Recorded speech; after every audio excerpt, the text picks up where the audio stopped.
है नमस्कार दोस्तों, कैसे हो। मैं आशा और उम्मीद करता हूँ मेरे भाई सभी अच्छे होंगे। तो आज हम बात करने वाले हैं सीईटी की जो एग्ज़ाम है 2022 में कौन कौन से क्वेश्चंस पूछे जाने की पूरी संभावना है। और पिछली कोई भी कंपटीशन एग्ज़ाम होती है जिसमें जीके के टॉप मोस्ट में 15 से 20 क्वेश्चंस मैं आपको बताने वाला हूँ।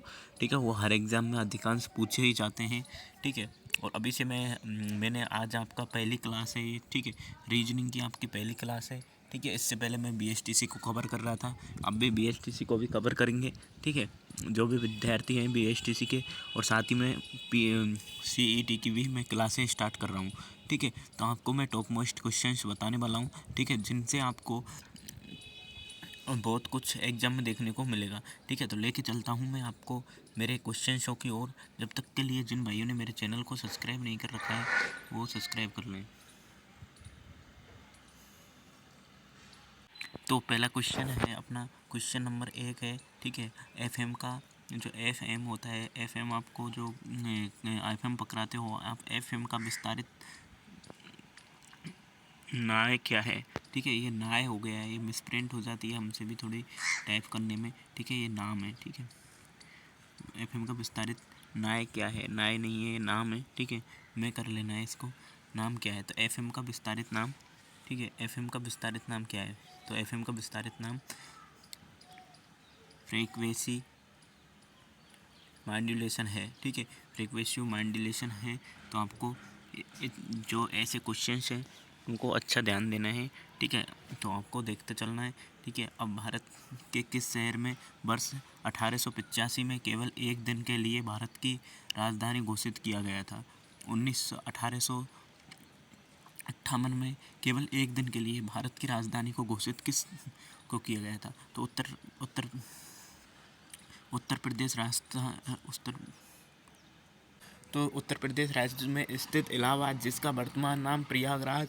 ठीक है, जो उसका वर्तमान नाम मतलब कि अभी उसका नाम चेंज करके प्रयागराज रख दिया गया है। ठीक है, 1958 में केवल एक दिन के लिए भारत की राजधानी घोषित की गई थी। इसमें क्या हुआ था, सभी बच्चों को ध्यान देखने के लिए मिलता है। इसमें 2-3 क्वेश्चंस बनते हैं और अधिकांश इस क्वेश्चन को, इसमें से जितने क्वेश्चन बनते हैं 2-3, वो हर कंपटीशन एग्जाम में आपको देखने के लिए मिल जाता है। इनमें से एक क्वेश्चन तो आपको पुटअप हो ही जाता है। ठीक है, मैं ऐसे ही क्वेश्चन देख के लाता हूँ, बहुत मेहनत लगती है। तो आप हमारे चैनल को, ये PDF आपकी 18, 19 या 20 क्वेश्चनों की है।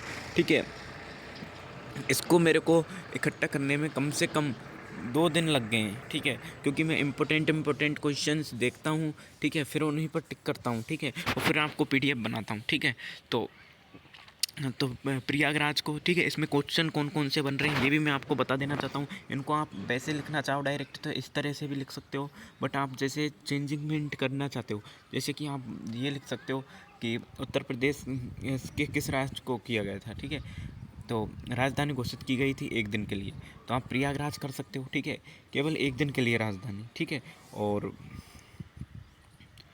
इसमें पूछ सकता है आपसे कि इलाहाबाद शहर का जो वर्तमान नाम क्या है, तो इसमें आपको हो गया है ऑप्शन प्रयागराज। ठीक है, और तो यही है। ठीक है, तो आपको एक थोड़ी सी मिस्टेक देखने के लिए मिल सकती है यहाँ पे। आपको 1958 नहीं करना है, 1858 करना है। ठीक है, और इसमें से मैं आपको एक आध क्वेश्चन और उसमें मैं आपको बता देता हूँ। देखो, इसको क्या है, ईस्ट इंडिया कंपनी ने घोषित किया था। ठीक है, ईस्ट इंडिया कंपनी ने सिर्फ एक दिन के लिए इलाहाबाद को, ठीक है, इलाहाबाद को घोषित कर दिया था। ठीक है, राजधानी घोषित कर दिया था इलाहाबाद को, और भारत की राजधानी एक दिन के लिए किया था, सिर्फ एक दिन के लिए इलाहाबाद को। तो वहीं से क्वेश्चन भी पुटअप हो गया है। ठीक है, एक दिन के लिए। ठीक है, तो अभी मैं नेक्स्ट क्वेश्चन लेकर चलता हूँ। ये 1958 नहीं है। ठीक है, ये 1858 है। ठीक है, वो जो क्वेश्चन में आपको देखने के लिए मिल रहा है, देखो मिसप्रिंट हो जाती है। ठीक है, टाइप करने में बहुत टाइम लगता है। ठीक है, टाइपर्स होते हैं वो। ठीक है, अब मैं मेरे टाइपर को बोलूँगा कि एक बार फिर से रीचेकिंग करें सभी क्वेश्चनों की। ठीक है, तो आपको कोई दिक्कत नहीं है, नेक्स्ट बार से ये प्रॉब्लम्स देखने के लिए नहीं मिलेगी। ठीक है, तो अपना तीसरा क्वेश्चन आने वाला है, PDF का पूरा नाम क्या है। ठीक है, PDF का, तो देखिए सभी को वैसे पता होगा कि PDF का पूरा नाम क्या होता है, पोर्टेबल डॉक्यूमेंट्स फॉर्मेट। ठीक है, पोर्टेबल डॉक्यूमेंट्स फॉर्मेट इसका नाम होता है। ठीक है, ये भी क्वेश्चन अच्छा है, स्टार लगाने लायक है, स्टार लगा लो इस पर। ठीक है, और जो पिछला क्वेश्चन था जो ये क्वेश्चन था इस पर तो आपको डबल स्टार लगा लेना है, इसको तो आपको सभी भाइयों को याद कर लेना है। ठीक है, ये बहुत ही इंपॉर्टेंट क्वेश्चन है। ठीक है, ऐसे क्वेश्चनों को आपको बिल्कुल भी नहीं छोड़ने वाला है, और बहुत सारे कंपटीशन एग्जामों में भी इन क्वेश्चनों को नहीं बताया जाता है। ठीक है, अभी नेक्स्ट क्वेश्चन की ओर मैं लेके चलता हूँ। कंप्यूटरीकृत भाषा में डब्ल्यू का क्या अर्थ है? ठीक है, कंप्यूटर मतलब कि इसमें बताया जा रहा है कंप्यूटर की भाषा में डब्ल्यू का मतलब क्या होता है। जो डब्ल्यू लगाते हैं, www.com लगाते हैं, तो वर्ड विंड वेव, ठीक है, वर्ड विंड वेव इसका नाम है। ठीक है, पूरा नाम वर्ड विंड वेव इसका नाम है। ठीक है, बहुत ही अच्छा क्वेश्चन है। ठीक है, आपको ये कंप्यूटर सब्जेक्ट होती है, उसमें भी आपको देखने के लिए क्वेश्चन मिल सकता है। ठीक है, तो आपको इसको भी रट लेना है अच्छे से। ठीक है, अंग्रेज़ों द्वारा शुरू किए गए किस कानून को काला कानून कहा जाता है? अंग्रेज़ों के द्वारा जो शुरू किया गया था उसको किस काले कानून, जो अपन काला कानून किसे कहते हैं, अंग्रेज़ों के द्वारा चालू किए गए तो रॉयल एक्ट कानून को। ठीक है, रॉयल एक्ट कानून इसका आंसर है। ठीक है, और नेक्स्ट क्वेश्चन की ओर लेके चलता हूँ मैं। ठीक है, वर्ष 1905 में बंगाल विभाजन के समय भारत का गवर्नर जनरल कौन था? ठीक है, तो लॉर्ड कर्जन। ठीक है, लॉर्ड कर्जन इसका जो गवर्नर था, लॉर्ड कर्जन इसका गवर्नर था। ठीक है, क्वेश्चन नंबर 8, किस पेशवा शासक ने अंग्रेज़ों के साथ बेसिन इनकी अवधि की? ठीक है, तो बाजीराव द्वितीय। ठीक है, बाजीराव द्वितीय ने की थी। ठीक है, बाजीराव द्वितीय ने की थी। ठीक है, और बंगाल में बिहार में स्थित बुंदेश्त की शुरुआत किसने की थी? ठीक है, लॉर्ड कॉर्नवालिस ने। ठीक है, लॉर्ड कॉर्नवालिस ने की थी। ठीक है, और 10वां क्वेश्चन मैं आपको लेके चलता हूँ। तो राजस्थान के भरतपुर ज़िले में स्थित लोहागढ़ नामक किले का निर्माण किसने करवाया था? ठीक है, लोहागढ़ जो किला है भरतपुर को दूसरे नाम से लोहागढ़ नाम से भी जाना जाता है। इसमें भी आपके 2 क्वेश्चंस बने हैं। ठीक है, लोहागढ़ किसे कहते हैं? ठीक है, तो भरतपुर को ही लोहागढ़ कहा जाता है। बंदा बहादुर ने इसका जो निर्माण करवाया था। ठीक है, और अपन लेके चलते 11 संचार पद्धति की भाषा में MTS का पूरा रूप क्या है? ठीक है, तो मोबाइल टेलीफोन सर्विस। ठीक है, MTS का नाम है मोबाइल टेलीफोन। ठीक है, मोबाइल टेलीफोन सर्विस। ठीक है, अब नेक्स्ट क्वेश्चन की ओर मैं आपको लेके चलता हूँ। खट्टे फलों में मुख्य कौन सा अम्ल पाया जाता है? ठीक है, तो जो खट्टे फल होते हैं जितने भी, उनमें कौन सा अम्ल पाया जाता है?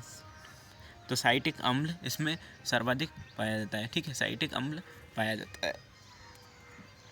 नेक्स्ट क्वेश्चन की ओर, आंवला में कौन सी विटामिन प्रचुर मात्रा में पाई जाती है? जो आंवले में सबसे अधिक प्रचुर मात्रा में पाई जाने वाली, तो विटामिन सी इसमें प्रचुर मात्रा में पाई जाती है। ठीक है, और नेक्स्ट क्वेश्चन की ओर, भारत के संविधान में प्रथम संशोधन किस वर्ष हुआ? ठीक है, जो भारत का संविधान है। ठीक है, भारत का संविधान आपको सभी को पता होगा। ठीक है, उसमें ये क्वेश्चन सभी को पता होगा, और ये बहुत ही मोस्ट क्वेश्चन है। आपको सभी को महसूस हो रहा होगा कि कितने मोस्ट क्वेश्चन है। ठीक है, तो वर्ष 1950 में हुआ था। 1950 में, ठीक है, हुआ था। ठीक है, संविधान का संशोधन। ठीक है, तो नेक्स्ट क्वेश्चन की ओर मैं आपको लेकर चलता हूँ।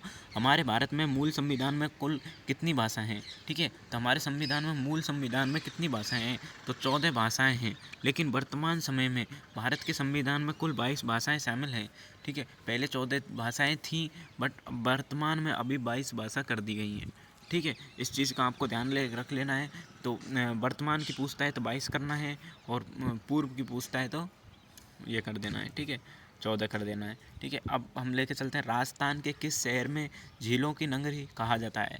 ठीक है, राजस्थान के किस शहर को झीलों की नगरी कहा जाता है? तो वो है उदयपुर को कहा जाता है। ठीक है, आपको सभी को पता होगा इस चीज़ के बारे में। ठीक है, ऐसी कौन सी धातु है जिसका चाकू के द्वारा आसानी से काटा जा सकता है? ये क्वेश्चंस मैंने बहुत सारी कंपटीशन एग्जामों में देखा है। तो सोडियम।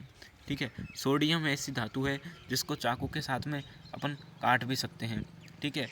चाकू के साथ में अपन इस धातु को काट सकते हैं, सोडियम धातु को चाकू के साथ में काट सकते हैं, ठीक है। तो सोडियम धातु को आप चाकू के माध्यम से भी इसको काट सकते हो, ठीक है। देखिए आपको सभी को बहुत ही बेस्ट इंपॉर्टेंट क्वेश्चंस मैं आपको बता रहा हूँ। इनको ऐसे क्वेश्चंस आपको कोई नहीं बताएगा, इसलिए जो बच्चे CET की, ठीक है, जो CET की तैयारी कर रहे हैं, ठीक है, उनको हमारा ये चैनल सब्सक्राइब अति आवश्यक कर लेना है, ठीक है। सब्सक्राइब कर लेना है और बेल आइकन प्रेस कर लेनी है, जिससे कि कोई भी न्यू अपडेट आप तक तुरंत पहुंचती रहे, ठीक है। अब नेक्स्ट क्वेश्चन की ओर लेके चलता हूं मैं। किस भारतीय क्रांतिकारी ने कहा था कि स्वतंत्रता हमारे जन्मसिद्ध अधिकार है और हम इसे प्राप्त करके रहेंगे, ठीक है। तो बाल गंगाधर तिलक ने कहा था ये, ठीक है, कथन, ठीक है। तो आपको ये कथन भी याद रखने हैं, मतलब कि इम्पोर्टेंट बेस्ट ऑफ क्वेश्चंस मैं आपको बताता हूँ, ठीक है। तो आपको देखो, अब सबसे पहले मैं आपको एक चीज़ बता देता हूँ कि जो भाई CET की तैयारी कर रहे हैं, ठीक है, उनको हमारे पास ये आपको वीडियो डेली की मैं डालने की कोशिश करूँगा, ठीक है। कई दिन क्वेश्चंस, मोस्ट ऑफ क्वेश्चंस नहीं मिल पाते हैं, तो वो बात दूसरी है, बट मैं कोशिश भी ये करूँगा कि डेली को आपको 50 क्वेश्चंस देने की 2 या 3 वीडियो के माध्यम से मैं कोशिश करूँगा, ठीक है। और मैं आपको डालता चलूँगा पार्ट 1, पार्ट 2, पार्ट 3 ऐसे, ठीक है, जिससे कि आपको पता चलता रहे कि कौन सा पार्ट है, हमने कौन से पार्ट्स देख लिए हैं, ठीक है। तो आपको हमारे इस चैनल को सब्सक्राइब कर लेना है। मिलते हैं नेक्स्ट वीडियो के साथ। जय हिंद, जय भारत। और मैं एक चीज़ और मैं बता देता हूँ, अलग से मैं प्ले लिस्ट भी बनाने की कोशिश करूँगा, अगर हो जाता है तो, ठीक है।